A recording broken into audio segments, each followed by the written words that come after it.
Buenos días a todos. Dios les bendiga hoy. Es un gozo y un privilegio de nuevo estar en la casa de Dios, adorando el nombre de Dios junto al pueblo de Dios.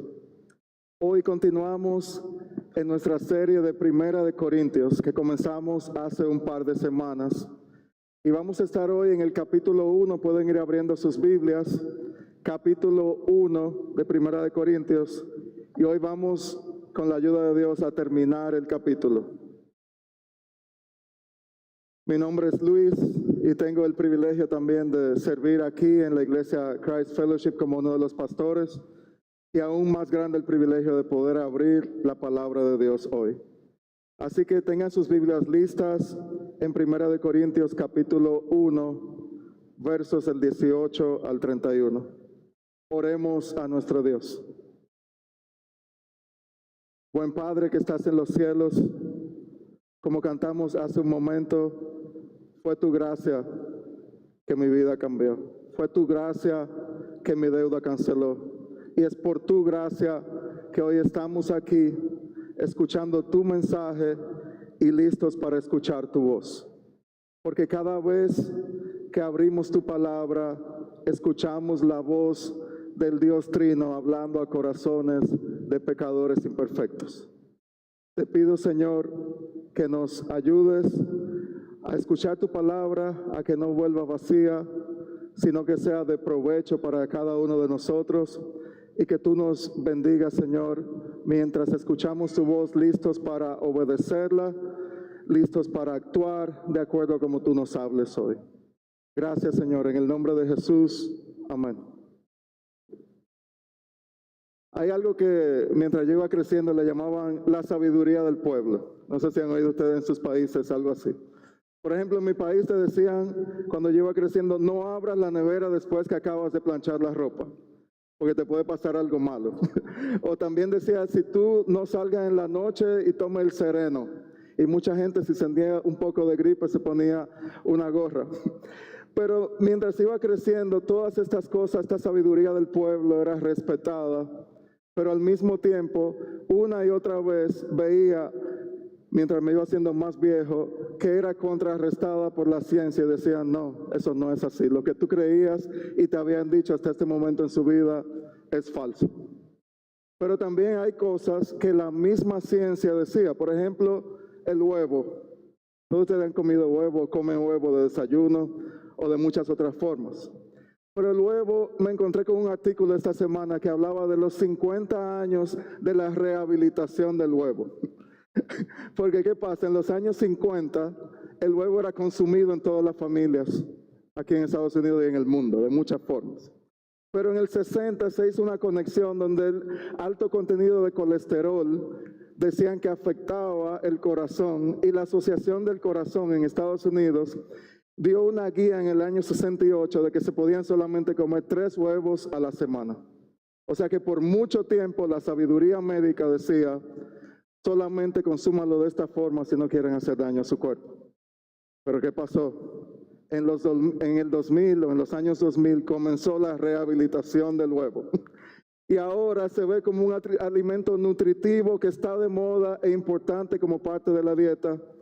Y te dicen, consume tantos como puedas porque el huevo ahora es saludable. Sabiduría de pueblo, cambiante. Sabiduría médica también va cambiando con el tiempo y no sabemos en 10 años si el huevo todavía será bueno. Pero la idea es esta. Hay muchos cambios y todo esto aún con la sabiduría humana tan avanzada como la tenemos hoy. Y te pregunto hoy a ti, ¿se puede confiar en la sabiduría humana cuando es tan cambiante? Aún más, conectando con el pasaje de hoy, ¿se puede confiar entonces en la sabiduría humana como el medio adecuado de conocer a Dios? Como el medio adecuado de nosotros, en base a nuestra sabiduría, ser aceptos delante de Él.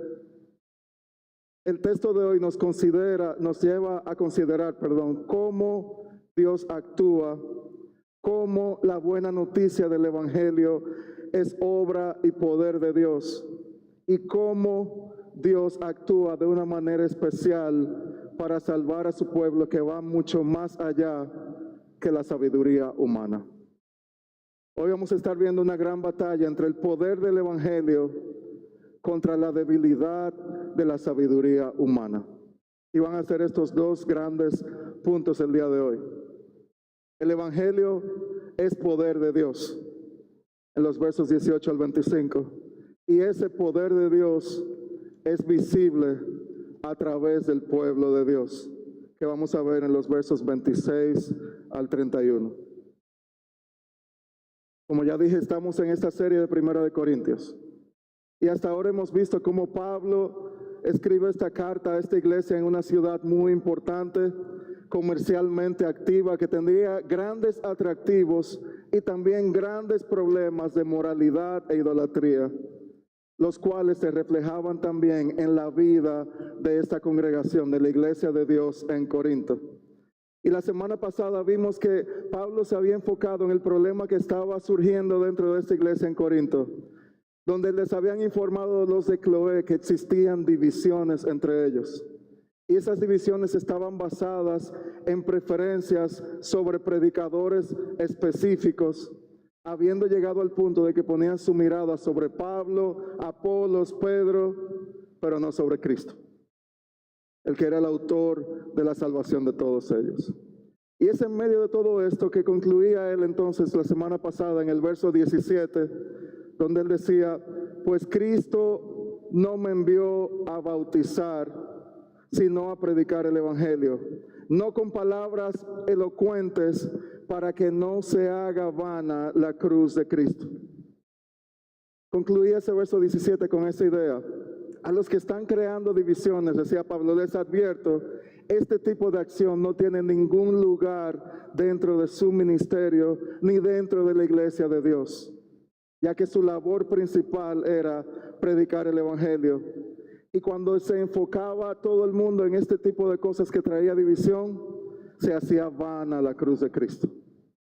Era como él decía, es como si se quitara el poder al mensaje trascendental de Cristo y su obra en la cruz.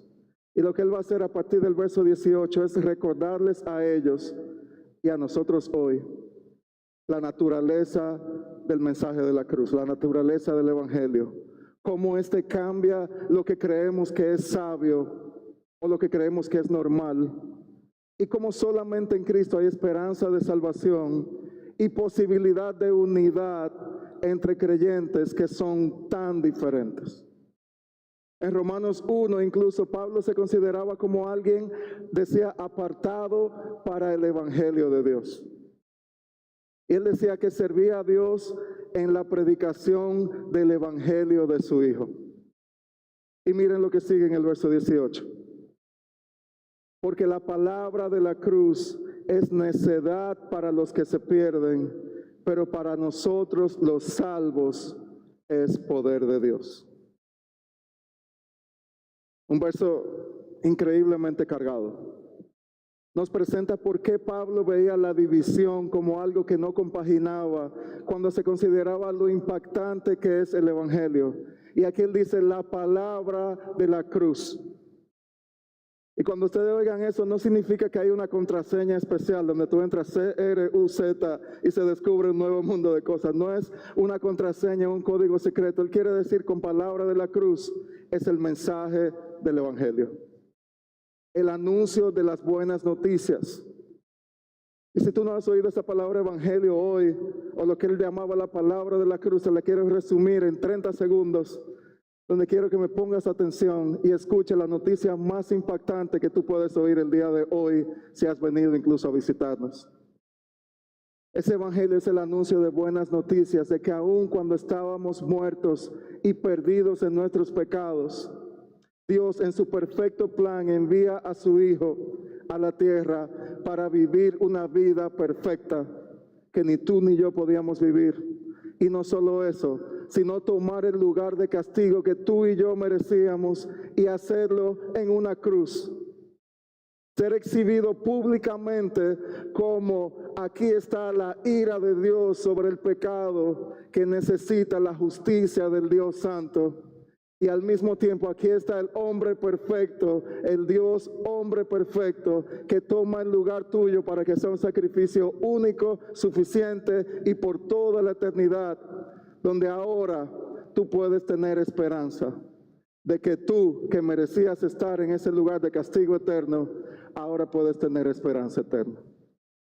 Y nosotros entonces podemos responder en fe y en arrepentimiento a una extravagante gracia y misericordia que ahora nos da la oportunidad de ser adoptados como hijos de Dios y ser parte del pueblo de Dios y ser herederos de un reino que es eterno. Por eso Pablo decía que no se haga vano este mensaje. Mis hermanos corintios, no pierdan el enfoque en lo importante. Mis hermanos, hoy en Christ Fellowship en el siglo XXI, no perdamos el enfoque de lo importante. La respuesta a este mensaje tiene consecuencias eternas. Fíjense de nuevo, miren sus Biblias ahí en el verso 18. La palabra de la cruz, el evangelio, es necedad para los que se pierden y poder de Dios para los que se salvan. La respuesta a esta buena noticia tiene consecuencias eternas para todos y cada uno de nosotros. Para los que se pierden, o en otra versión dice para los que van de camino a la perdición, algo activo, es necedad, es ridiculez, es tontería. Pero para los que son salvos, poder de Dios. Hay un mensaje y hay dos respuestas. Necedad lleva a la perdición. Creer en ese mensaje manifiesta el poder de Dios. Una sola cosa, este mensaje del evangelio, Pablo les quería decir a ellos y a nosotros hoy, representa algo que es completamente ridículo para unos y algo que es espectacularmente poderoso para otros. Y esa es la naturaleza del Dios que obra a través de Cristo. Y es por esto la urgencia que debemos tener y la urgencia que tenía Pablo de predicar este mensaje. Dios usa a su iglesia para proclamar este mensaje y por divisiones triviales se estaba perdiendo este enfoque. Y yo oí una vez una frase que me llamó mucho la atención, que me decían, cada vez que tú dices sí a una cosa, estás diciendo que no a otra cosa. No sé si ustedes lo habían oído también. Cada vez que tú das un sí, le estás dando un no a otra cosa. Y yo creo que ese verso 18 nos presenta la idea de que no hay forma de permanecer neutrales ante la verdad del evangelio que incluso estamos escuchando hoy. De todas maneras, sea cual sea los dos lugares que estemos haciendo dos cosas. Estamos rechazando algo y estamos creyendo en algo. Estamos rechazando algo y estamos creyendo algo. Si vemos todo este mensaje de la cruz como un ridículo, estamos rechazando la gracia de Dios en Cristo a pecadores que no tienen forma de salvarse. Y al mismo tiempo estamos creyendo en medios de sabiduría humana para lograr salir de esta muerte espiritual. Pero si lo vemos como el poder de Dios, estamos rechazando que existe alguna forma humana de lograr ser aceptos delante de Dios. Y estamos al mismo tiempo creyendo que a través de Cristo, Él es el único poderoso para salvar y dar vida a pecadores que estaban muertos. ¿Se dan cuenta? Siempre estamos rechazando algo y creyendo en algo. El mismo Pablo lo decía en Romanos 1:16, cuando él hablaba acerca de este evangelio, porque no me avergüenzo del evangelio, pues es el poder de Dios para la salvación de todo el que cree, del judío primeramente y también del griego, porque en el evangelio que se revela la justicia de Dios, se revela por fe y para fe, como está escrito, el justo por la fe vivirá. Las palabras de ese verso 18 de hoy son mayores. Marcan el resto del capítulo y son tan importantes que nos llevan a nosotros a preguntarnos hoy, ¿qué estoy rechazando y qué estoy creyendo? Medita en tu corazón hoy. Y eso se va a evidenciar de una forma clara en cómo entendemos que somos salvos y cómo viven aquellos que realmente han sido salvos. Hay un impacto en lo que creo, pero hay un impacto en la forma en que vivo lo que creo. Pablo ahora en los siguientes versos se dedica a hacer contrastes, a demostrar cómo es la forma en que Dios actúa respecto a esta salvación, cómo ellos han llegado a ser esa iglesia que es el pueblo de Dios visible como somos nosotros hoy a través de la iglesia local. Nos ayuda a entender ahora cómo se diferencia esa sabiduría humana del verdadero evangelio de Dios. Miren el verso 19. Después de dar esta declaración tan categórica, él dice en el verso 19, porque está escrito, destruiré la sabiduría de los sabios y el entendimiento de los inteligentes desecharé. Y aquí hace una serie de preguntas ahora en el verso 20. ¿Dónde está el sabio? ¿Dónde está el escriba? ¿Dónde está el que sabe discutir en este siglo? ¿No ha hecho Dios que la sabiduría de este mundo sea necedad? Pues ya que en la sabiduría de Dios el mundo no conoció a Dios por medio de su propia sabiduría, agradó a Dios mediante la necedad de la predicación salvar a los que creen. Inicialmente aquí él está citando Isaías 29, un pasaje que recalcaba la hipocresía del pueblo. Es en ese mismo pasaje que el Señor decía al pueblo, con sus labios ustedes me honran, pero su corazón está lejos de mí. Y él le decía, y destruiré la sabiduría de los sabios. No estamos aquí predicando que no vayan a la universidad, ni que no apliquemos conocimientos académicos, nada de eso. Lo que estamos diciendo aquí es que Pablo está poniendo de una forma bien clara a una iglesia orgullosa y dividida, diciéndole, no hay forma que por ningún tipo de sabiduría humana ustedes puedan llegar a experimentar la salvación de sus almas y la unidad que conlleva ser parte del pueblo de Dios.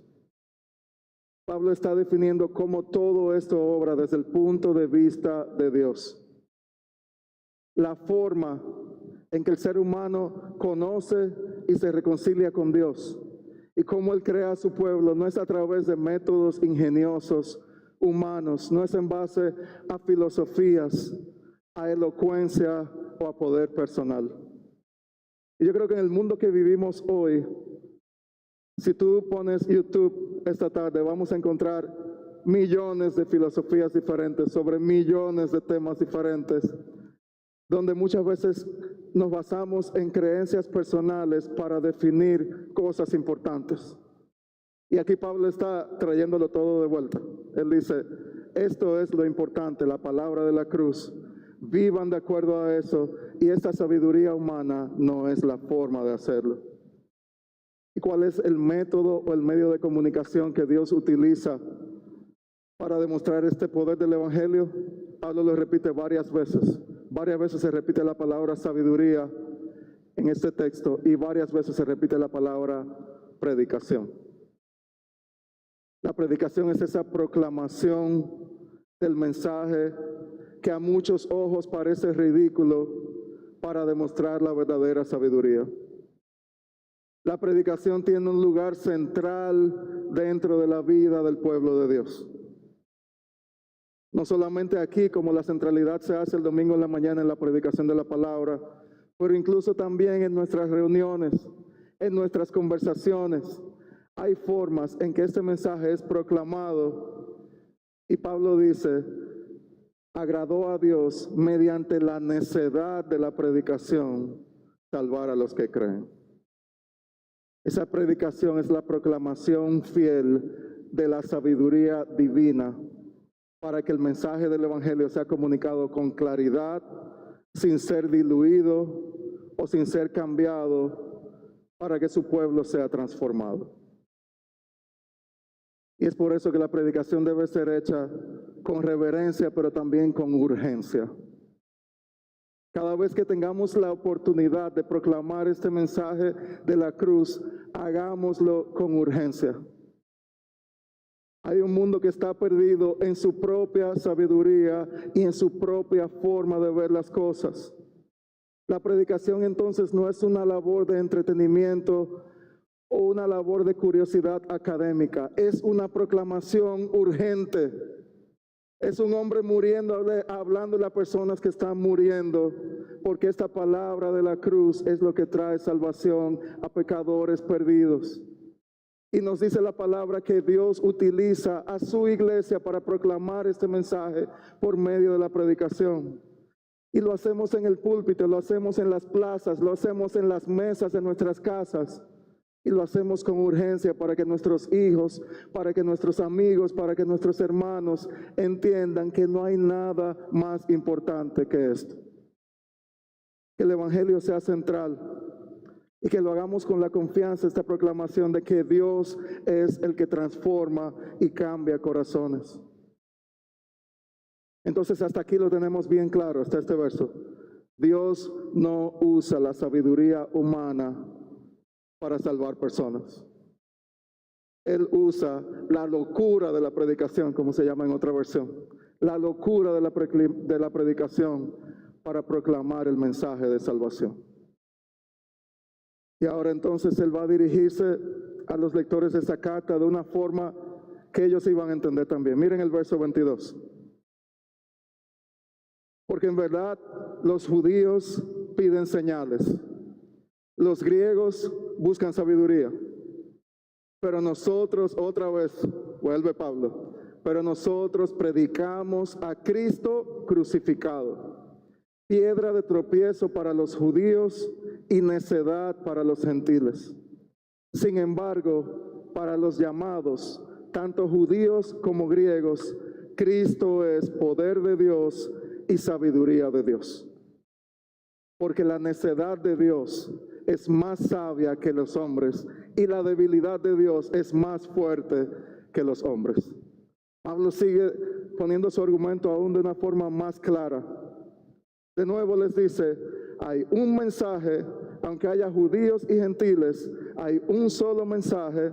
También les recuerda, predicamos a un Cristo, pero lo predicamos en una cruz. Y también les recuerda de forma clara, lo que sea que ustedes entiendan de la ridiculez de este mensaje es mucho más que la más refinada sabiduría y retórica griega que podía existir aún dentro de la iglesia de Corinto. Él aclara aquí la necesidad que cada uno tiene y lo que cada uno anda buscando como su manera de conocer a Dios. Les está diciendo, cada uno de ustedes está buscando de una manera diferente, judíos o gentiles. Pero nosotros seguimos proclamando el único mensaje que aplica para cualquiera de las dos situaciones. Y que aplica también para tu situación en el día de hoy. El verso 23 nos presenta el evangelio proclamado con una respuesta de rechazo. La cruz de Cristo presenta una misma situación para toda la humanidad. Necesitamos un Salvador. Yo sé que hay muchas cosas que hacemos en nuestro día a día, en nuestras vidas, que uno dice, bueno, cada persona es diferente. Por ejemplo, tú vas al doctor y te dicen, bueno, voy a darte este tratamiento, pero cada persona es diferente. Cuando se trata de la eternidad, ¿saben qué pasa? Todos nosotros tenemos la misma necesidad y todos nosotros somos salvos por el mismo mensaje. Podemos ser diferentes, con circunstancias diferentes, como cada uno de nosotros puede venir aquí hoy, pero todos necesitamos un Salvador. Decía Pablo, para los judíos es piedra de tropiezo. Decía en 1 de Pedro que este mensaje era piedra de tropiezo y roca de escándalo para los judíos. Ellos pedían señales, danos una señal. La cruz es piedra de tropiezo. ¿Cómo este Mesías que hemos esperado que venga con tanto poder termina en una cruz? Y por eso Pablo le preguntaba, ¿pero dónde están los escribas? Que se le olvidó que también Isaías 53 estaba ahí. Yo decía que era un varón de dolores, que iba a sufrir también, que iba a ser sufrido. Pero ¿cómo es posible que el rey victorioso que tanto habíamos esperado sufra una muerte cuando en el libro de Deuteronomio dice que el que es colgado es el maldito de Dios? Esto no es lo que yo esperaba, podían estar diciendo los judíos. Esta palabra de la cruz no era como yo la pensaba. Pero los griegos, por su parte, Este pueblo gentil que estaba dentro del plan de Dios, para ellos, dice Pablo, la cruz es necedad, la cruz es ridícula. Y miren en Hechos 17, en un momento que el apóstol Pablo se encuentra en Atenas, donde él hace aquí una predicación en la capital del mundo griego. Y decía que había algunos, en el verso 18, que discutían de estos filósofos epicúreos que buscaban el placer, los estoicos que buscaban y veían todo el significado en la excelencia y en la virtud. Y ellos decían, ¿qué quiere decir este palabrero? ¿Qué quiere decir este hombre que está hablando cosas? Parece que está predicando de divinidades extrañas.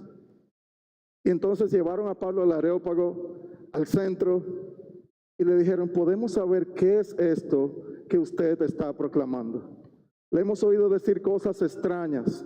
Y fíjense lo que comenta Lucas ahí en Hechos 18, 17, 21. Pues todos los atenienses y los extranjeros que estaban de visita allí no pasaban el tiempo en otra cosa que en decir o en oír algo nuevo. Entonces no hay nada nuevo en lo que hacemos hoy. En decir o hacer algo nuevo. Pero seguí en el verso 22. Pablo se puso de pie en frente de este Areópago con la palabra de la cruz como convicción en su vida. Y él dijo, varones atenienses, percibo que son muy religiosos. Mientras pasaba yo veía los objetos de su adoración. Veía incluso una inscripción que ahí decía, al Dios desconocido. Pues yo le quiero hablar hoy de ese Dios que ustedes adoran sin conocer. Y él le dijo, porque en Él vivimos, nos movemos y existimos. Él incluso cita a poetas, cita la sabiduría humana para decirle, porque también nosotros somos linaje suyo. Él dice, sí, si estamos en Cristo, somos linaje de Dios. No debemos pensar que su naturaleza sea semejante a oro, plata o piedra. O sea, no adoren ídolos si somos linaje de Dios. Y sigue diciendo después en el verso 30, cuando Pablo está delante de ellos, por tanto, habiendo pasado por alto los tiempos de ignorancia, en una forma bonita le dijo ignorantes a los sabios, Dios declara ahora a todos los hombres en todas partes que se arrepientan. Y luego le habla acerca de la resurrección en el verso 32, cuando él trae este tema acerca de la obra, la palabra de la cruz, el evangelio incluye resurrección. Algunos se burlaban, pero otros dijeron, le escucharemos otra vez. Salió de entre ellos, algunos se unieron y creyeron, entre los cuales estaba Dionisio y una mujer llamada Dámaris y otros con ellos. Ven aquí un ejemplo de cómo la cruz para ellos era considerada una necedad. Qué mensaje más ridículo. Nosotros podemos encontrar significado en base a nuestra gran capacidad filosófica. Podemos entender que a través del pensamiento humano, incluso ellos personificaban la sabiduría en ocasiones. Pero no entendemos cómo esto se relaciona a la salvación del alma, ni cómo una cruz sangrienta puede ser una obra de gracia. El judío decía, esto no era lo que yo esperaba.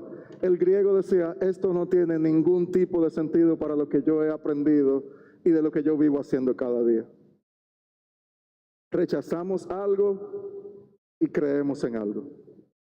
Y este rechazo, para nosotros hoy también, viene porque en muchas ocasiones traemos a la mesa nuestras presuposiciones acerca de cómo todo encaja, o cómo nosotros consideramos que Dios debería actuar para salvar a su pueblo y hacer su iglesia. Pueden ser muchas, pero algunas pueden ser presuposiciones teológicas. O sea, presuposiciones en cuanto a Dios. El Dios que yo entiendo y visualizo, tú pudieras decir hoy, Él no castiga a pecadores. ¿Cómo puede ser eso? O mi presuposición hoy pudiera ser la contraria. Dios es tan grande y tan santo que no es posible que Él perdone a pecadores tan malos como yo. Y entonces, como los judíos, me tropiezo con la cruz. Te estás tropezando con la cruz hoy. Me tropiezo con la cruz que me enseña que la justicia de Dios es satisfecha y la misericordia de Dios es extendida en un solo de amor en la palabra de la cruz. Hay esperanza para ti hoy, aunque vengas con una preconcepción acerca de cómo Dios actúa en tu vida. Hay presuposiciones también doctrinales que podemos traer en cuanto a la salvación. Podemos venir de ambientes donde crecimos con la idea que para ser salvo todo se basa en mis obras y en cómo yo actúo y qué tanto yo reflejo externamente una cierta forma de conducirme en la vida. Todo depende de mis acciones para yo ser acepto delante de Dios. Y entonces me tropiezo con la cruz, que me enseña que la obra de Cristo es necesaria y es suficiente para mi salvación y que es un regalo de gracia y misericordia.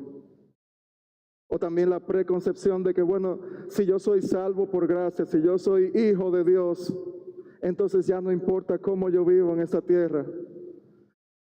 Pero mi presuposición se tropieza otra vez con la cruz de Cristo.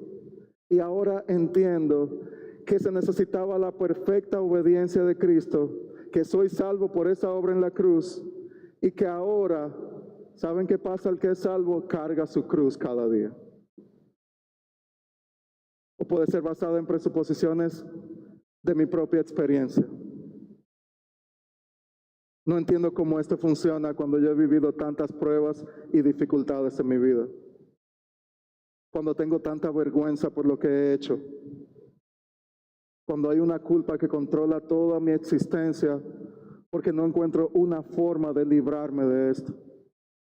Cuando he sido herido por otros o cuando yo he herido a otros. Donde no veo de acuerdo a mi propia experiencia cómo existe un Dios o cómo incluso existe un Dios que se interese realmente por mi vida. Y entonces me tropiezo otra vez con la cruz. ¿Y saben qué pasa? Aquel que murió por mí también vivió la vida que yo no podía vivir. Fue tentado en todas las formas que yo voy a ser tentado, de manera que Él pudiera simpatizar con lo que yo vivo hoy. Y ese día en la cruz y con ese sacrificio, Él sufrió de la manera más dolorosa para que yo pudiera tener esperanza de que un día mis circunstancias difíciles y las tuyas hoy serán cambiadas por una eternidad con Él. Así que te invito, cualquiera que sea tu presuposición hoy, en cuanto a Dios, o doctrinal, o personal, tráela a los pies de la cruz. Que tropieces con la cruz, no de una forma mala, sino de la forma en que veas que este mensaje de la cruz es relevante hoy para seres humanos como tú y como yo, que buscamos significado en muchos lugares. Y los versos 24 y 25 de nuestro pasaje nos resumen todo esto con una nota de esperanza. Tanto el judío religioso que ha rechazado al Mesías, como el griego filosófico que ve todo esto como un ridículo, cuando han creído en Cristo, ¿saben cómo son? Miren el verso con sus ojos ahí. Verso 24. Sin embargo, un contraste. Sin embargo, para los llamados. Sin embargo, para los llamados, tanto judíos como griegos, Cristo es poder de Dios y sabiduría de Dios. La necedad de Dios es más sabia que los hombres y la debilidad de Dios es más fuerte que los hombres. ¿Cuál es el común denominador? Los llamados. Y ya lo ha dicho desde el capítulo 1, los llamados a ser santos. Los llamados a estar en comunión con Él. Y ahora dice, los llamados están unidos por una gran obra. ¿Qué estoy rechazando y qué estoy creyendo? Nuestro rechazo a Cristo y el mensaje de salvación muchas veces hoy puede estar enraizado en el pecado que nos lleva a formar ídolos en nuestros corazones que no queremos abandonar. Ese ídolo de yo no creo en esa fe tan rara. Yo creo en lo que yo entiendo que funciona. O el ídolo de que yo vivo una vida tan especialmente cómoda de acuerdo a mis ideales que yo no necesito un Salvador que al mismo tiempo me dicen que es el Señor. Hay muchas otras cosas que no queremos abandonar. Y que cuando llega algo que pretende derrumbar esos altares que estamos adorando en nuestras vidas, nos aferramos a ellos con un deseo de autoprotección que se convierte en autoengaño y que nos llevará a la perdición. ¿Estás listo hoy para cambiar de rey, para poner tu lealtad en Cristo? El Evangelio, la palabra de la cruz, derrumba los altares en nuestras vidas. En la sabiduría de Dios, por obra de Dios, hay poder en el Evangelio para voltear todo lo que hemos asumido como bueno en nuestras vidas hasta este momento. Y al responder en fe y en arrepentimiento, somos colocados en una posición privilegiada, donde ahora no solo somos salvos individualmente, sino que ahora somos parte del pueblo de Dios. Y esa es la base de la unidad a la que le estaba refiriendo desde la semana pasada. Miren el verso 26, ya vamos terminando, cuando dice, pues consideren, hermanos, su llamamiento. No hubo muchos sabios conforme a la carne, ni muchos poderosos, ni muchos nobles, sino que Dios ha escogido lo necio del mundo para avergonzar a los sabios, y Dios ha escogido lo débil del mundo para avergonzar a lo que es fuerte. También Dios ha escogido lo vil y despreciado del mundo, lo que no es, para anular lo que es, para que nadie se jacte delante de Dios. No sé si ustedes han visto o llegaron a ver alguna vez El Chavo del Ocho y El Chapulín Colorado. Siempre había un debate en cuál era mejor, eso lo dejamos para después del servicio. Ustedes me dan su opinión. Pero el Chapulín Colorado usaba algo que se llamaba la pastilla de chiquitolina. Y era que el que se la tomaba pasaba de este tamaño a estar aquí, parecía algo microscópico. Y eso es lo que yo percibo que Pablo hace aquí con los hermanos en Corinto y con nosotros hoy. Él le dice a los llamados, verso 26, consideren su llamamiento. Miren que ustedes ni eran sabios, ni eran elocuentes, ni eran nobles, ni eran poderosos. Y le dice Pablo, a esos, a ustedes, miren sus vidas, miren su ejemplo, mira la obra de Dios en ti, y te vas a dar cuenta que Dios obra a pesar de ti. Si queremos unidad dentro de la iglesia en base a este mensaje del Evangelio, tenemos que tomarnos la pastilla de chiquitolina. Tenemos que mirar la obra de Dios en nosotros. Somos un reflejo de la maravillosa gracia de Dios. Él no está impresionado con nosotros, pero otros estarán impresionados por la obra de Dios en nosotros. Si eres creyente, ¿has considerado cómo Dios te llamó? Piensa en tu vida ahora mismo, en tu historia. Porque cuando hacemos eso, como dice el verso 29, no hay otra cosa que hacer que dar gloria a Dios. Cuando miro mis propias obras y la obra de Dios en mí y en su iglesia, celebro su grandeza y voy a centrarme en la labor que Él me ha dado de predicar la locura del Evangelio. De nuevo, no que dice que predicar es de locos, sino que el mensaje entendido humanamente es loco.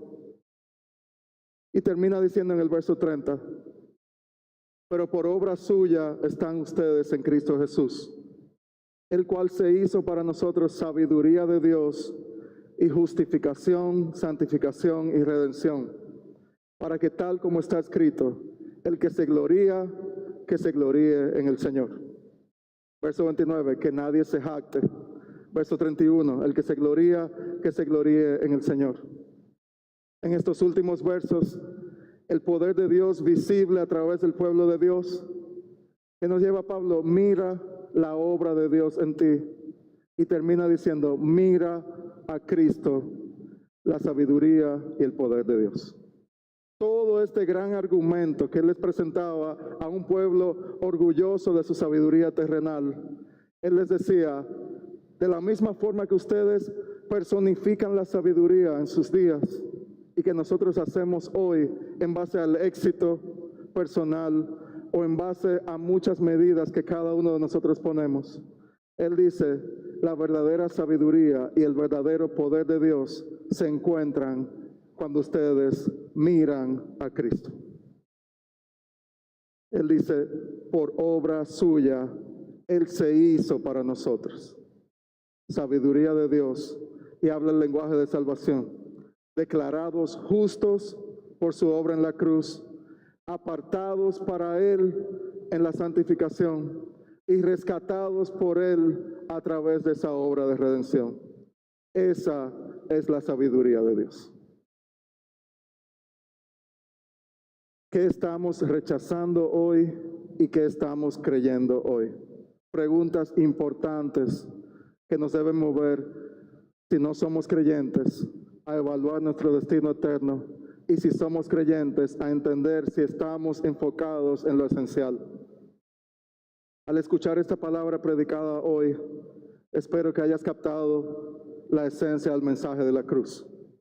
Solo en Cristo hay salvación. Solo en Cristo hay salvación para pecadores que no pueden depender de su propia sabiduría para ser salvos.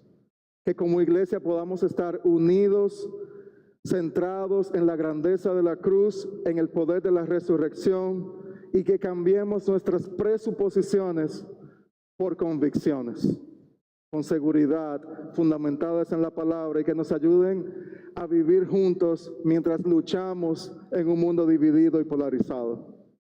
Que cada día rechacemos lo que nos aleje de Dios. Piensa en tus planes incluso para esta semana que viene. ¿De qué forma están demostrando que rechazamos lo que nos aleja de Dios? ¿Y de qué forma están mostrando que creemos, como decía Pablo a los Colosenses, busquen las cosas de arriba? Piensa incluso en eso, en tus planes de esta semana ahora mismo, que van a demostrar muchas veces en qué estamos creyendo y qué estamos rechazando. Esa es la vida del que ha sido llamado por Dios. El Evangelio es más poderoso que nuestra mejor sabiduría. Oremos. Gracias, Señor, te damos por tu palabra, y gracias, Señor, porque es viva y eficaz. Y gracias, Señor, porque nos enseña el mensaje más trascendental de toda la humanidad. El mensaje, Señor, que oramos, anhelamos que cada uno que está aquí presente pueda poner su fe en ti, Señor. Pueda decir, soy un pecador que necesito ayuda. Soy un pecador que no soy tan sabio como creía. Soy un pecador que creía que tenía la vida resuelta, pero necesito a alguien que realmente me dé vida.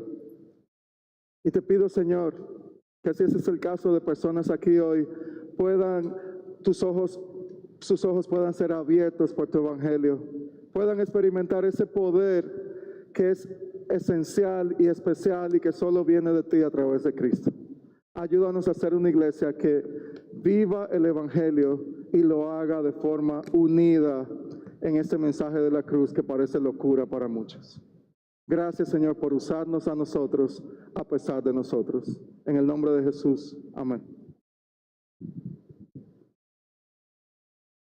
Hermanos, los invito a que se pongan de pie de nuevo.